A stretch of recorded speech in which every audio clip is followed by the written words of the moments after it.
started off in the mountains, of course. It started off in the British Isles, and we here in the mountains, both here as well as in the Appalachians farther north in Pennsylvania and such, began to take that music and make it our own. And it stems back a long time. In fact, one of our early presidents played the fiddle. And if anybody can guess which one, I'll give you a tip, an early president. Who was one of our most esoteric presidents and just seemed to be good at everything he did? Thomas Jefferson. Thomas Jefferson. Jefferson. Yeah. I heard somebody say Jefferson. Yep. So it was Tom Jefferson. Several Yeah. people. Tom Jefferson was known to be a pretty good fiddler. And there were a number of songs that not everybody would take on as a fiddler, different levels of skills, but he played this one, and it's called, what is it called? It's called The Devil's Dream. Mm-hmm.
Thomas used to play that one. Yeah. He's one of my heroes. Me too. So a lot of this music was really about dancing. It was played for people who wanted to dance, and that was the entertainment back then. And so there's different styles of music. The jig, it has really 3 beats, and the reel that comes in the fours, and then the hornpipe as well. And we know the hornpipe from the old, what was it, Popeye thing. Da-da-da-da-da-da.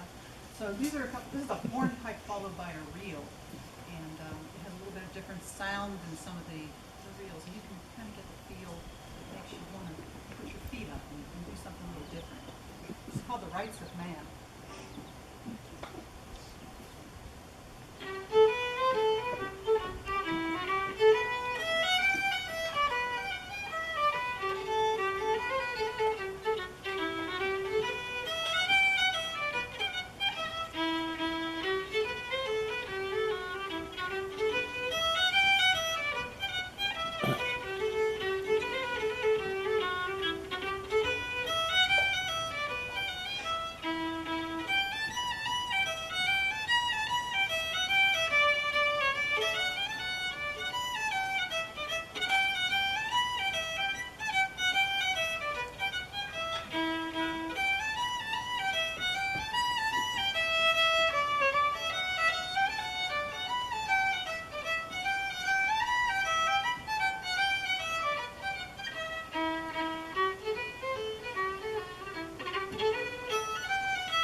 everybody on the expedition would sit around the campfire and dance.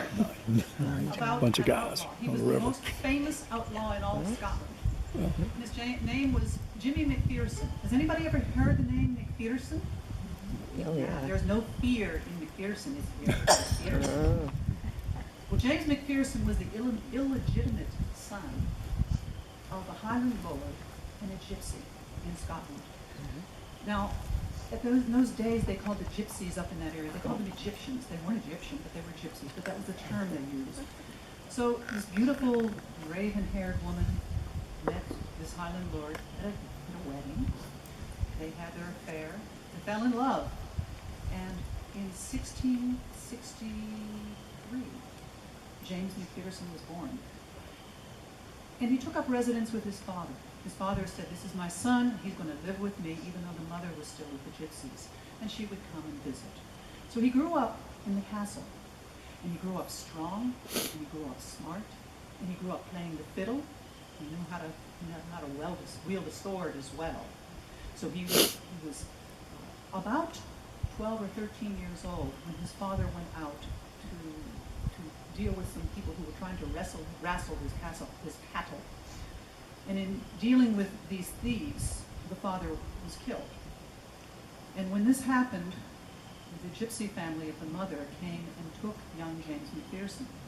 And for the rest of his life, he was to live with the gypsies. And he became a leader of the gypsies. His intelligence, his talents really kind of lended itself to that. And so he grew up to be a man with the gypsies and still had that connection with his father's folk, but he loved the freedom of this. Now the gypsies, just as they are now, back then they were dealing in horses and stealing horses, and here they deal nowadays more in used cars. But it's the same group of people who traveled all around the world. So James McPherson dealt with the gypsies, lived with the gypsies, and as he grew up, he got into their culture of thievery a bit too. But not thievery for his own self, because he had plenty of resources with the father's background. He would give to the poor, sort of like a Robin Hood, even before Robin Hood was around, but this was in the Scottish Highlands. He didn't make any friends with the lowland lords. In fact, there were some that really had it out to get him.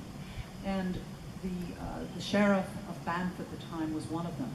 And he had a henchman called Duff of Bracco. And Duff of Bracco, he decided that it was going to be his role in life to take down James McPherson. Well, for a number of times he tried and he failed. Jimmy McPherson was very smart, and he had friends too. But there came a time in the market in Aberdeen where he was caught.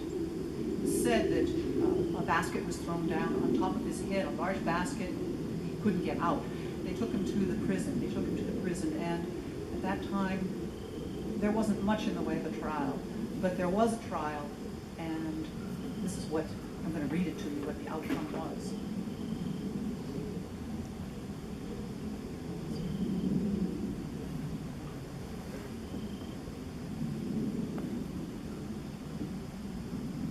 So because it was a criminal offense just to be an Egyptian or a gypsy at the time, even if he had been found not guilty of thievery, just being that was a crime.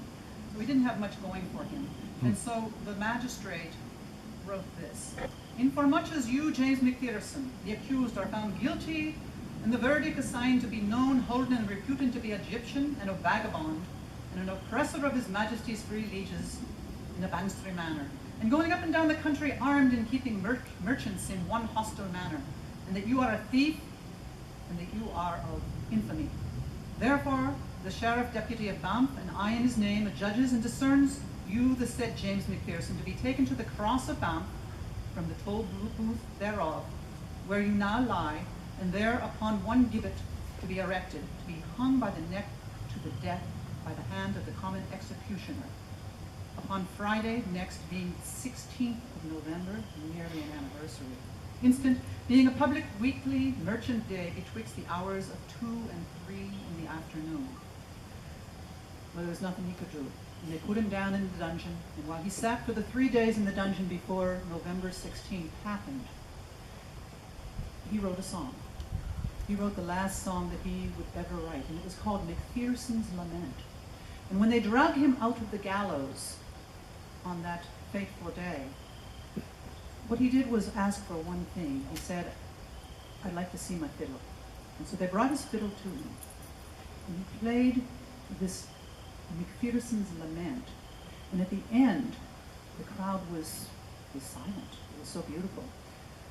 And at the end, he took that fiddle and he crashed it on the head of his executioner. Now, you see, a fiddle's not a big instrument. It's not like a cello or a bass. But he crashed it and it was destroyed. And he said to the crowd, No downside. "Some of you have come here to see me hung. Some of you come here to get my fiddle. And I can tell you that no one shall ever play it again." And with that, they took him and they hung him.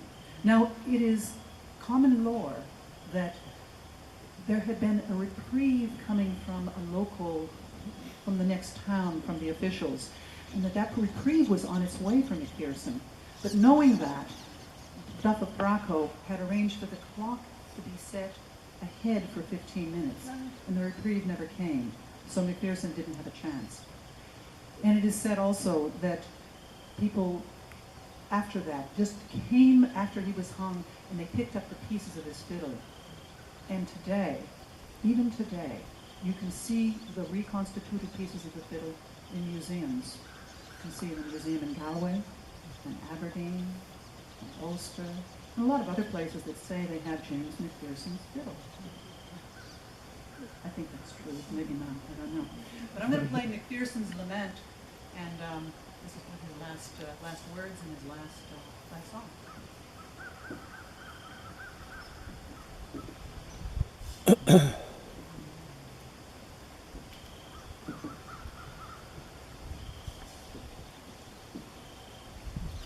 Great story. And my violin too is falling apart, so I'm going to put that together and then part.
You ever been hiking in Scotland?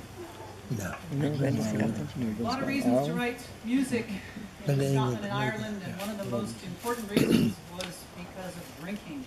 This one is called Ale is Dear. There's a lot of whiskey and ale songs in that culture, for some reason.